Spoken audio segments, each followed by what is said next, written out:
Mungkin satu-satu ya. Jangan rebutan nih. Tadi yang pertama ada Pak Adri Widijaya. Wijid. Ya, ya, Ya, saya mau tanya, silakan. Pak. Boleh silakan. Mau tanya ke Pak Herisa, kalau kita pasang magnet untuk obesitas itu berapa lama, Pak ya? Oke, jadi magnet itu pemakaiannya kan detik, menit, jam, Pak. Jadi tergantung keluhannya sebenarnya ya. Jika itu keluhannya yang kita lakukan terapinya memang nyeri gitu ya, maka keluhannya adalah seberapa besar pain itu sebelum dan sesudah dilakukan terapi. Jika mungkin kita bisa ukur pain-nya itu 10 atau 9 dalam poin 0 sampai 10, maka reduce-nya berapa? Mungkin jadi 5 atau 4, dan itu sudah kita anggap bagus buat diri kita, cukup, maka itu sudah kira kita lepas. Karena konsepnya dalam penggunaan magnet, karena dia memang magnet itu aktif, jadi aliran energi dalam tubuh ini kan dia mengikuti seperti aliran sungai gitu ya. Nah, kalau dia stabil, balance, maka energi itu tidak akan mengganggu sekitarnya. Tapi sebaliknya jika dia kelebihan, ya ibaratnya air sungai, dia akan membanjiri sekitarnya dan akan mengganggu sistem yang lain. Nah, jika dia juga kekurangan, maka dia akan menyebabkan tanaman di sekitarnya juga mati.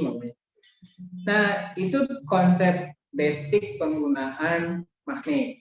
Nah, jika memang tadi obesity itu kan memang apa istilahnya, butuh time ya, butuh timing, butuh pengulangan, butuh, jadi bukan hanya space, juga time ya kan. Space ke bodinya, time-nya itu tadi seberapa waktu pelaksanaan. Yang selalu kita sarankan untuk case-case yang memang dia sistemik dalam tubuh, maka itu untuk pertama kali kita penggunaan itu minimal satu kali pelaksanaan itu 1 jam, Pak. Jadi 1 jam, kemudian nanti sore atau malam itu 1 jam lagi. Jadi pasangnya 1 jam dulu, kemudian dilihat seperti apa perubahannya. In case contoh yang kalau berat badan kan memang butuh ya, selain tadi kita menstabilisasi sistem digestif kita ya, maksudnya utama dalam konsep obesity adalah bagaimana orang yang biasa makan banyak, maksudnya gitu, atau sering ngemil dan sebagainya, dia berkurang ya. Itu yang kita lakukan, sehingga ketika dia tercapai sistem tadi apa kemauan dia, keinginan dia untuk makan itu bisa dikurangi, maka potensi untuk dia menambah berat badan kan jadi berkurang. Nah, itu yang pertama. Yang kedua, teknik lain adalah tujuannya adalah rasa laparnya itu jadi lama. Jadi laparnya itu jadi yang biasanya ngemil setiap 1 jam atau 2 jam tuh jadi lama laparnya, maksudnya intervalnya jadi lama. Itu juga akan mengurangi tadi berat badan. Nah, yang sama seperti sebelumnya juga kita sebutkan bahwa ada 2 tipe obesity. Ada tipe obesity yang energinya itu unit, memang ngumpul sehingga selalu bertambah. Ya, ada satu tipe lagi obesity yang hotness. Jadi hotness itu ya ketika dia mau naik, kalau dia turun gitu. Tapi kalau yang tipe humid kebanyakan naik terus, jadi susah turunnya. Nah, ini dari sisi organ, kemudian sistem energi itu juga berbeda, sehingga memang kalau timing yang kita buat itu 1, terus bisa nanti nambah 2 jam, 3 jam, 4 jam bisa.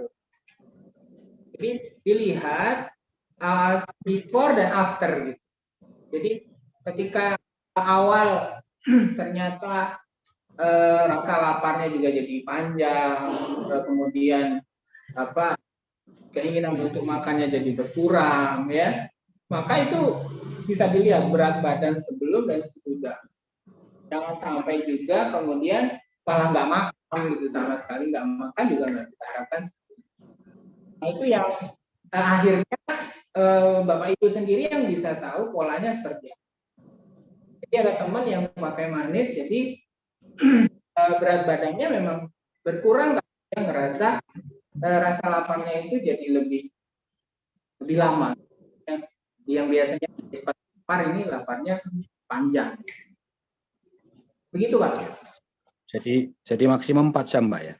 Iya, maksimum 4 jam. Jadi bagusnya awal 1 jam dulu, nanti ditambah lagi naik 2 jam, naik lagi 3 jam, lagi baru 4 jam.